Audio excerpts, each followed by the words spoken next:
We live in a world where more is always seen as better. But what if I told you that owning fewer things could actually make you happier? The average American household has over 300,000 items in it. Yes, you read that right.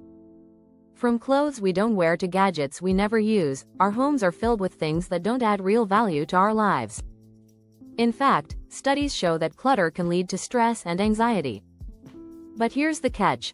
When we let go of the things that don't serve us, we open the door to something much more fulfilling. This video isn't about depriving yourself. It's about choosing less, so you can gain more happiness, more peace, and more time for the things that truly matter. In the next chapters, we'll explore how minimalism can give you a sense of freedom that goes beyond what you own. I'll share surprising facts, easy-to-apply strategies, and a fresh approach to living in a world that's always pushing for more. Ready to start your journey to becoming a happy minimalist? Let's dive in. Chapter 1. The Art of Letting Go. Why less is truly more when we hold on to too many things. Whether physical items, past regrets, or even toxic relationships, we're weighed down. Minimalism isn't just about getting rid of stuff, it's about freeing yourself from the unnecessary burdens of life. Studies show that clutter in your living space can lead to increased stress and anxiety. A study by UCLA found that women who described their homes as cluttered had higher levels of cortisol, the stress hormone. Imagine what it's like to clear out even a small space. Immediately, you feel lighter. By letting go, you're also making room for new, more meaningful experiences. Begin by focusing on one area, maybe a drawer or a closet, and slowly work your way through. Ask yourself, does this item add value to my life? If it doesn't, thank it for its service and let it go. It's a process, but it's liberating. And remember, minimalism doesn't mean living without things, it means living with purpose. Chapter 2. The Joy of Saying No. Crafting your own path in today's world. Saying no often feels like a rebellion. We are constantly bombarded with requests, invitations, and expectations, all competing for our time and energy. The power of minimalism lies not just in what you own, but in how you spend your time. Author Greg McKeown, in his book Essentialism, says, if you don't prioritize your life, someone else will. Saying no is essential to creating a life that aligns with your values. When you say yes to everything, you're not saying yes to your true priorities. It's okay to turn down an invitation, a project, or even a friend's request if it doesn't fit your goals. Think of it as protecting your energy, just like you protect your space from physical clutter. And here's an interesting fact. People who make time for deep work and personal pursuits tend to be more productive, not less. So next time you feel overwhelmed, try a simple no and feel the weight lift. Chapter 3. Finding fulfillment beyond stuff. The minimalist's secret. Minimalism isn't just about reducing, it's about finding joy in what truly matters. According to a study from the University of British Columbia, experiences make us happier than material goods. Whether it's a weekend getaway, an afternoon with loved ones, or learning something new, experiences create lasting memories. The key is to invest in what brings real value. The pursuit of happiness is less about things and more about connections and growth. For instance, a study by Harvard found that the quality of your relationships is the #1 predictor of long-term happiness. Minimalism helps clear the distractions so you can nurture these meaningful relationships. So, what makes you feel alive? Make that your focus. Embrace experiences that enrich your life and fill it with joy. If you're enjoying this content, don't forget to subscribe. We'll continue exploring the joys of minimalism, and you won't want to miss the upcoming chapters. Chapter 4.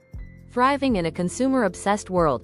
The Minimalist Survival Guide. Living in a world driven by consumerism can make minimalism feel like an uphill battle. Ads are everywhere, social media shows everyone's perfect life, and there's constant pressure to buy. However, minimalism gives you the tools to resist.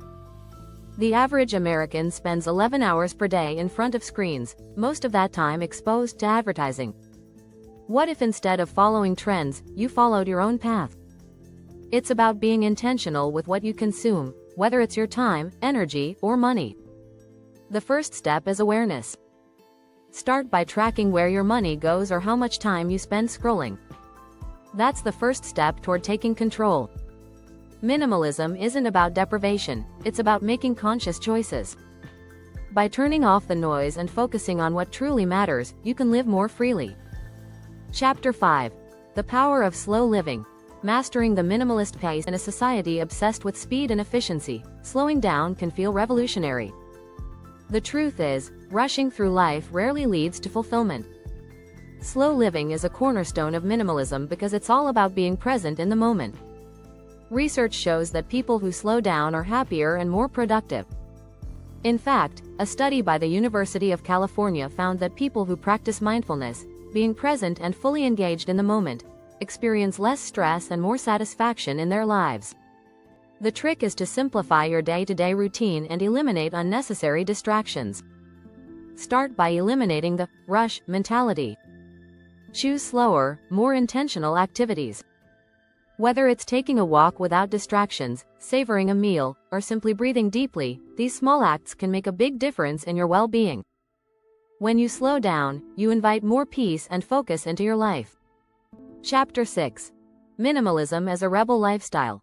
Embrace the bold, unconventional you. Minimalism is a radical act in a world obsessed with more. It's about stepping off the conveyor belt of consumerism and choosing a life that's true to yourself. Instead of living to meet others' expectations, you get to decide what's worth your time and attention. It's easy to feel pressure to conform, but remember, minimalism is your chance to rebel. Steve Jobs, a minimalist in many aspects of his life, famously said, "The people who are crazy enough to think they can change the world are the ones who do." Minimalism isn't just about cutting back, it's about breaking free from the patterns that hold you back. And here's the exciting part. Studies show that people who embrace unconventional lifestyles, like minimalism, report higher levels of happiness and life satisfaction. It's not about being perfect, it's about being authentic. You're the author of your own story, so make it one that truly reflects who you are. If you haven't already, make sure to subscribe to get all the tips on how to live a minimalist lifestyle. We're just getting started, and there's much more to explore. Embracing minimalism doesn't mean living without, it means living with purpose, intention, and clarity. The path to being a happy minimalist isn't always easy, especially when others don't understand your choices. But by letting go of unnecessary clutter, learning to say no, focusing on what truly matters, and resisting the pressure to conform, you can create a life that's not just simple, but deeply fulfilling. It's about living on your own terms and finding happiness in what you already have. So take a deep breath, clear your space, and start embracing the life of freedom and joy that minimalism offers.